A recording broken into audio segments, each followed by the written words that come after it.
Welcome everyone. In my presentation today, I'll speak about an illustrious Redemptorist from the French province of Sainte-Anne-de-Beaupré, Father Alfred Pampalon, who was born in the city of Lévis near the picturesque Quebec City on the 24th of November 1867. Father Alfred's parents were very devoted Catholics.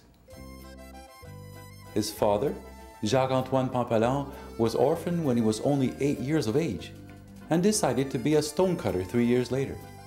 He was a hard-working man, renowned for his impeccable honesty and his exemplary temperance. He would later become a much esteemed entrepreneur. He built many churches, and one of his famous works consisted in completing the magnificent Basilica of Sainte-Anne-de-Beaupré. His mother, Josephine Dorion, was also reputed for being a devoted Christian. They wed in 1856 and had 12 children. 5 died in their early age, and out of the remaining 7, 4 would later be consecrated to the Lord, of which 2 became Redemptorists. Alfred soon became his mom's favorite. On the outside, he appeared to be frail and delicate. One day, his mother's friend said to her, "How feeble is your little one?" And Josephine replied, "I don't think he's going to live very long, but if he's small before men, he will be tall before God."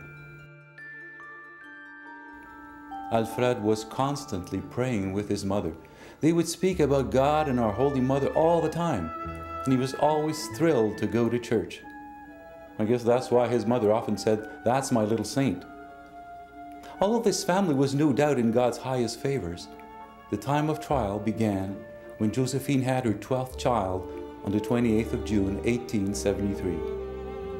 Caught with a serious fever that would soon become mortal, she calls the priest and her children to her bedside, and then turning to her favorite little saint, she prayed, "O Mary, I consecrate this child that loves you so.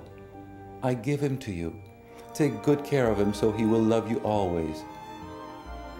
Josephine died on the feast of the Visitation of Mary, on the 2nd of July, 1873. She was 46 years of age. Alfred was only 5½ and Antoine, the elder, 15.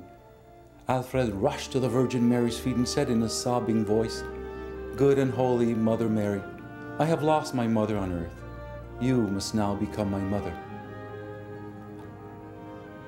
Alfred's father was now alone with 8 children. He remained widower for a year before remarrying to Marguerite Felon. They had many children together, and Marguerite loved Alfred as if he was her own. She would say to her friends, "He's like a little lamb and so devoted to the Holy Virgin, and he obeys so freely." One of his cousins, Catherine, said one day, "We have never seen him angry, and when his brothers or sisters would argue or fight, he would intervene and try to make them change their minds." In preschool, everyone thought highly of him. His teachers noted how attentive he was in church, never turning his head like the others, and often reciting his Our Father all over again, thinking he had not said it with enough devotion. In his 8th grade, his friends noticed that he always had his rosary with him and referred to the Blessed Virgin in terms of "My gracious Mother."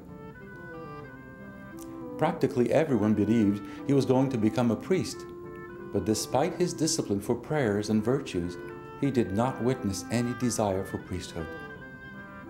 His father respected that. He later gave his son an opportunity to study at the Lévis College.